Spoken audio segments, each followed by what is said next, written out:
It seems like terrorism is everywhere these days, and thankfully, we have some really good people in the media giving us some information on it. Hi, this is Phil Gurski, President and CEO of Borealis Threat and Risk Consulting in Canada, and you're listening to An Intelligent Look at Terrorism, which is a podcast, not surprisingly, about all things terrorism.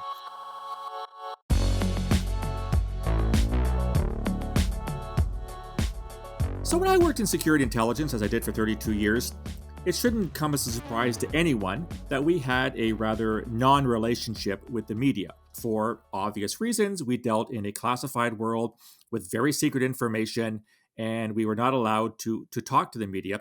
Although organizations such as CSIS, the Canadian Security Intelligence Service, with which I worked for 15 years, did have a sort of liaison relationship with the media, but it was very circumscribed and not a lot of information was let out, which must be really frustrating to those who work in journalism and work in terrorism because they want as much information as possible. Since my so called retirement from the security intelligence world in 2015, I have come to know an awful lot of journalists, both here in Canada and abroad, who focus on terrorism in their files.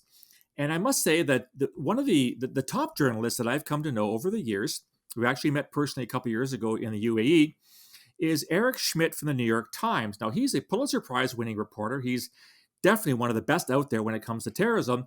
And I'm absolutely thrilled that he has agreed to join me for a conversation today. So, Eric, welcome to the podcast. Thanks so much for having me, Phil. Let's go back to first principles then. You've been a journalist for quite some time. What is it that led you to become a specialist in terrorism and national security issues? And how long have you been doing this gig, Eric? Sure. Well, again, thank you very much for having me on this podcast, Phil. It's an important subject. I actually got into the terrorism coverage not necessarily by accident, but by evolution. I had been a national security and Pentagon reporter for the New York Times. Started my New York Times career as a news clerk, actually, way back in 1983, and A worked my news way up. clerk. Wow, you Yes, made your way all the way up the ladder, that's being a right. news clerk. Made my way up through kind of in entry level reporting jobs in the business desk and metro desk in New York City, and then got an offer to come to the Washington D.C. bureau of the New York Times back in 1990 to cover the military, to cover the Defense Department, with the notion that it would cover the end of the Cold War and the peace dividend they would suspect would follow. That, of course, ended up playing out in a series of conflicts that played out over the next several years. I went on to cover Congress and politics for the New York Times in Washington in the mid and late 90s. And then, of course, 9/11 became a real stepping stone into the current beat that I have, terrorism. And basically, again, stepping back into from my second tour as a Pentagon correspondent and spending a lot of time in Iraq and Afghanistan covering the U.S. campaign there. I briefly covered some other domestic political subjects, but it was really covering the military full time. I took a break, a fellowship at Stanford in 2006 and 7. And when I came back, the editors of the paper decided that they wanted someone who could cover terrorism holistically. At the time, we were covering the beat very ably, but through individual beats. The FBI reporter would cover some of it, the Pentagon reporter would cover some terrorism issues, and so on, the Justice Department, the State Department. And the idea would be to have one person who could kind of span these different agencies, both domestically and internationally, and cover the beat holistically. Kind of as still Al Qaeda, of course, back then was still very much the threat. So that's in 2007 when I came back from my leave. That's how this beat started, with a focus on Al Qaeda, and spent a lot of time this time in Pakistan, up in and around the tribal areas there. And then, of course, after the death of bin Laden, kind of watching as the beat morphed away from Al Qaeda and into eventually the Islamic State, and where we are today with both ISIS and Al Qaeda, of course, among other terrorist groups around here. In the middle of that, a colleague of mine, Thom Shanker, also wrote a book about the evolution of U.S. counterterrorism policy called Counterstrike, which will be celebrating its 10-year anniversary soon. So it's been a good run. I'm glad you talked about the fact that 9/11 obviously was an important part in your career. We, of course, date the ill named, in my opinion, war on terrorism from that date. We've been apparently at war with a concept for the better part of 20 years. In all the reporting that you've done, Eric, and if you could reflect on how it's going, and this is obviously a very general question to ask someone like you, but given your time, you spent time in Pakistan, you've really been up close to this kind of thing. What lessons, what takeaways do you have from this approach that we've adopted in the West, that we're suddenly at war with a concept like terrorism? How's it going? I guess is what I'm trying to ask you. Yeah, well, obviously, I think you've captured it right, Phil. Obviously, as a professional, covered this for so many years. This is an issue that is not just fighting an ideal here, but it's fighting in many ways local groups uh, that have local grievances, oftentimes legitimate grievances, and they're seized upon by larger international and transnational organizations such as the Islamic State or Al Qaeda. And I think if you were to take a snapshot today and look at what's going on, you could say in one ways, you know, the you know the world and the United States perhaps is safer from terrorism. We haven't had a major terrorist attack in the United States really since 9/11 from outside forces. Of course, there still is very much the threat of domestic type attacks. We've seen, like in San Bernardino and other places, come from there. But the ISIS has been, first Al Qaeda and now ISIS have been, the their physical caliphate of the Islamic State, of course, has been defeated in Syria and in Iraq, but it's very much still of a global movement. And there you could say, well, there's actually a greater proliferation of terrorist groups, terrorist entities around the world than there was before 9/11. It's just much more disparate, I think, and it's very much a phenomenon that continues today, empowered by social media and these terrorist groups' ability to spread their propaganda, recruit, raise money, and even if they're defeated territorial, still maintain ties and very effective ties in the community, so that it still maintains a global threat, and it keeps popping up in different places. My last reporting trip before the pandemic hit was to West Africa, which is experiencing a real increase in the area of Burkina Faso, Niger, and Mali, where you have a confluence of different ISIS and Al Qaeda groups, affiliates there, that are virulent and taking advantage, of course, of ungoverned space, weak governments, and porous borders. And even though governments such as the United States and France and others are trying to help these countries, it's a real challenge. On the eastern side of the country, of course, and long-running fight against the Al Qaeda affiliates, Shabab in Somalia.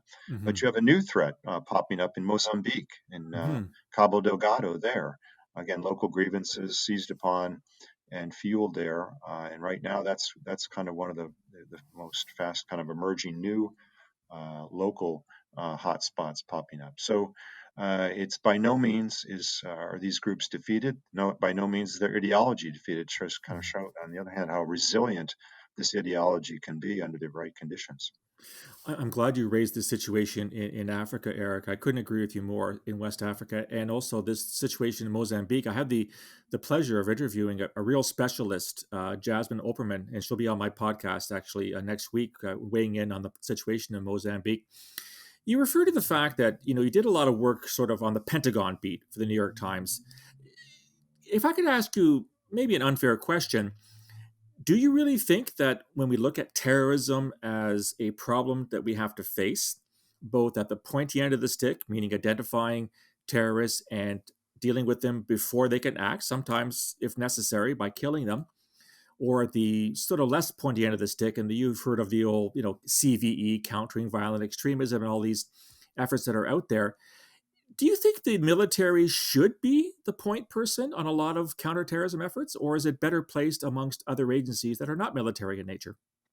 Phil, I think ideally the military should not be, the lead agency for this. This is when the military is brought in when all other means have essentially failed. When you have to employ military means, and I'm mainly talking about whether it's commando operations or things such as that, to beat back some of these terrorist groups. On the other hand, the way the strategy has evolved, really kind of flowing from the Obama administration into the Trump administration, and counterterrorism policy has been rather seamless. If you go from Bush to Obama to Trump now in the large regard.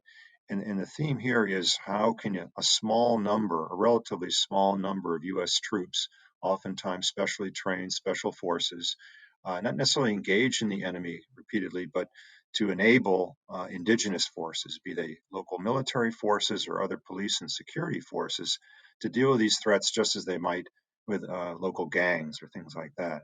But that's just one component of defeating terrorism. Obviously, you have to have pretty much a whole of government approach, both from the American government standpoint and whatever allies you work with. You need to be working with aid organizations. You need to work on diplomacy. You need to be working on good governance, because if communities don't feel they have a say in their governance, whether it's at a local village or provincial level all the way up to the national level, there'll be ripe opportunities for extremist groups to exploit those fissures. And so, yes, the military plays an important role, but I'm afraid it's oftentimes because it's so easily measured, how many bombs you drop, how many supposed enemies you might kill. It's not always the best way to go about attacking certainly terrorist groups like Al Qaeda or the Islamic State. Well, you're preaching to the choir here, Eric. My next to last book was entitled An End to the War on Terrorism. And I did say exactly what you did. There are circumstances in which the military is the appropriate actor, but there are also many instances in which it's sort of, as you said, it's become sort of the default partner. And I'm not sure that's the best way to go because, yes, under the Trump administration, Islamic State did lose its caliphate. It lost essentially all of its geographic contiguity in Iraq and Syria. Yet, as you say, and as is quite obvious from what we're reading on a daily basis, ISIS is not dead. In fact, they're carrying out attacks on a daily basis in Syria and Iraq, not to mention some of the affiliates you referred to in West Africa. Of course, we know the people in Mozambique are apparently part of the Islamic State Central African province, and it goes on and on and on. You've been at this such a long time, Eric, and this may be a hard question to answer, but are there any highlights from your particular career in reporting on terrorism around the world? Things that have really sort of stuck with you and you thought, wow, that's really, really cool, or that's really, really important. And you could share some of those with us? Sure. And one of these stories is not necessarily terrorist, but it was certainly covering the military campaign in Iraq in 2003, when I spent quite a bit of time embedded with U.S. forces, including just shortly after, in December of 2003, when the U.S. military captured Saddam Hussein. Saddam Hussein, of course, dictator in Iraq, was discovered in a small farm near his longtime homeland, hometown rather, there, Tikrit, yeah. and Tikrit. And I was able to go in with U.S. forces and see the site, and then snuck down into the little spider hole, little No hiding way. hole. You were in Yeah, Saddam Hussein's yes, hidey hole. yeah. When the MPs were looking, I pulled the rug back. He was hiding down in a shaft. It was kind of his grave, and was able to crawl into this area and had a very bizarre. And you walked in, it was a concrete type bunker, but it was very narrow, one fit for one person. And at the end of, I could stretch out. I'm a little over 6 feet tall, and I could stretch out in the end of this chamber. And at one end of the chamber was a small light, and the other end was a small fan. We're about 6 to 8 feet underground at this point, and I was basically sitting where Saddam Hussein was sitting just 24 hours earlier. So that Oh was my God, that that's an was amazing pretty. story. That was pretty dramatic. Quite a climb down from a former dictator to basically be discovered sitting in a rat hole in a farm in Tikrit, wasn't it? Absolutely. He was on the run, for several months after the U.S. campaign went in, and basically was reduced to being shepherded around by some followers. He was in local dress, shabbily, dressed, and long, scraggly beard, as the pictures indicate when he was pulled out. So that was one highlight. But just again, being out with, I think more recently, and just kind of looking at some of the counterterrorism operations again in places like West Africa, where you see local forces, indigenous forces, without the resources that the United States has, but trying to work through some of the grievances on the ground, whether it be over socioeconomic issues, oftentimes clashes between herders and farmers, issues and those kind of things, and how local groups, both men and women, the elders of these villages, can try and stave off some of the influx of the Hmm. ideology here that I think is seizing upon many of the young people in their communities who are often giving up. They don't have a lot of hope. They don't have a lot of education, and they see this, a motorbike and perhaps some money as a quick way out of this despair that they have, and how the U.S. and working with other allies and of course the local governments can try and push back on that is a huge challenge. Hmm. Not to mention the fact that, unfortunately, in some of those cases, often the local forces are just as bad, if not worse, than the terrorists. I'm thinking of the Nigerian army in parts of northern part of the country where they seem to be just as violent and brutal against the local population, which pushes some, unfortunately, into the arms of the extremists who will portray themselves as being the saviors as opposed to the true, violent characters they are. Building on the last question, Eric, about highlights during your career, what about things that have had a lasting impression on you? Things that you've seen or you reported on, which you simply can't forget, either in a positive way or in a negative way. What if you could share some of those? I think certainly if you go to a country, and I remember going to my first trip in Somalia in the early '90s, basically landing there with Marines and going in to a country that was devastated by war there, by some of the warlords that had been taking over, but getting inside, pushing out of Mogadishu and into the countryside, and just being astounded what a rich and fertile country Somalia was. But because of the way the warlords had basically used food and the distribution of food as a weapon, had kept many of the peoples in poverty. And so, looking at how perhaps in that way, you look at a situation like Somalia, where under the best intentions, the United States went in essentially in a humanitarian operation. And the first Hmm. part of that operation was quite successful under the last days of George H.W. Bush's administration. Hmm. The operation, unfortunately, when it was expanded under the UN mandate to go after some of these local warlords, and kind of lost sight and lost some of the leaders, I think, on the U.S. side and others who really understood the dynamics of the politics on the ground in Somalia. I think, and that's where of course, you ended up with the militias there turning against the United States, and you ended up with the famous Black Hawk Down situation there. And I think it's just always remembering kind of unfortunately, sometimes the hubris of the United States, Hmm. whether it's going into a country like Somalia or Iraq or Afghanistan, and oftentimes the best intent to go in and say, we're going to help rebuild this country. And oftentimes rebuilding it in the view and the eyes of how a Westerner might rebuild it, with Hmm. large infrastructure projects that can't be maintained by the local population. They can't afford to do or don't have things. And so I think it's just kind of understanding what are the natural limits of American power and Western influence overall, I think sometimes, and how can we best, as we move forward, looking into this new century here, how can we best apply U.S. Influence, not just necessarily in military ways, but think again going back to using the all the different Hmm. instruments of national security power, and what might be best in terms of how you help a society in the Middle East, or whether it's in Africa or somewhere else, that may be suspicious of the United States or previous American involvement. How do you help these countries help themselves in a more effective way? I think that's kind of coming away from a lot of these different conflicts, where the United States maybe hasn't learned the lessons as well as they should, and keep making the same mistakes over and over again. When I look back on my career working in security intelligence, you realize this is not a good news business for the most part. You're covering tragedies or you're trying to warn your governments of the evil intents of other actors, be they state actors, non state actors. Does it ever get to you, Eric, covering terrorism? I mean, this is not like you're working for good housekeeping and you're, reporting on recipes or children's fairs or whatever. You're reporting on, the misery of humankind and the fact that you have some very violent people that think nothing of killing at whim. Does it ever just sort of you wake up, you think, why am I doing this? Why can't I go on to the, I don't know, the social beat in Queens or something?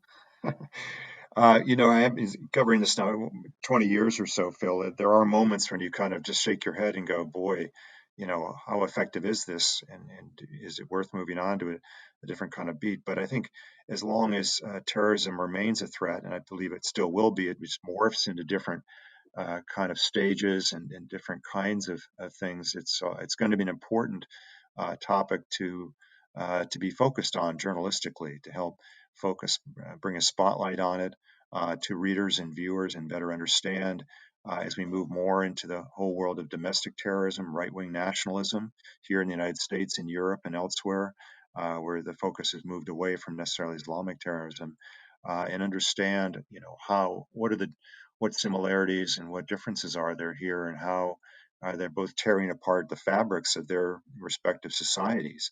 There are some common roots to these kind of things. So I think in that way, while this beat has morphed, certainly since I first started covering, terrorism specifically in 2007, different groups using much different technology, focus now, perhaps in addition to the international terrorist component, more domestic focus, how all these things, it remains a very important story as we move forward. Well, I, for one, hope you don't leave this beat anytime soon, Eric. I've always enjoyed your reporting in the New York Times, and I can't let you go without asking one last question. Of course, in 24 hours, or perhaps not 24 hours, maybe 48 hours, or maybe 48 months. That depends on how the voting goes tomorrow.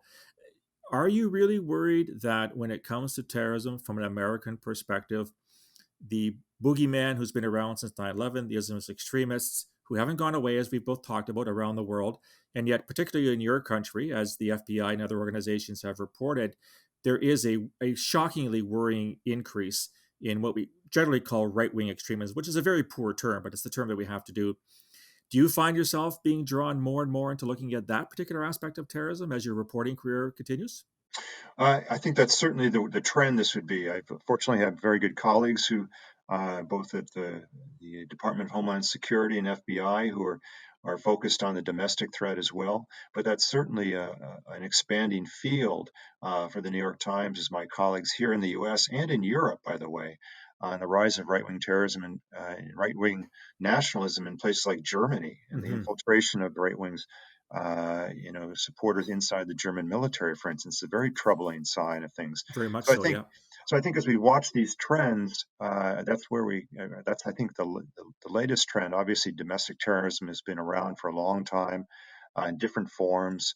And I think what we're now seeing is the latest iteration of that, spurred on, unfortunately, by some of the president's rhetoric and support, seeming support of these kind of groups.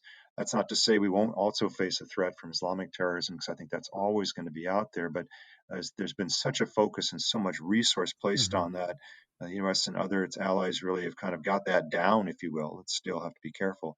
I think we need better tools, perhaps new legislation to help authorities, not only in this country but Hmm. elsewhere, deal with this other kind of threat, which is different in some ways and poses perhaps even a more challenging threat to the fabric of the American society.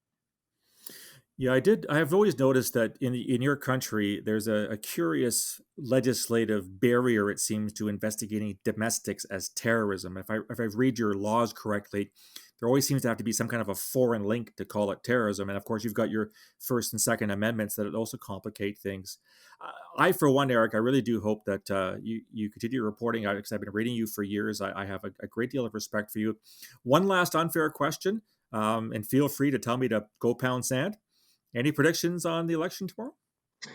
I'm going to stay away from the prediction department. And I've talked to all my political colleagues about that, and I think we can all look at the polls and what they suggest the trends might be, but we also, in the back of everyone's mind, is 2016, Yes. and certainly that, and many of the same conditions and factors are still there. So I think we may get some indications tomorrow night.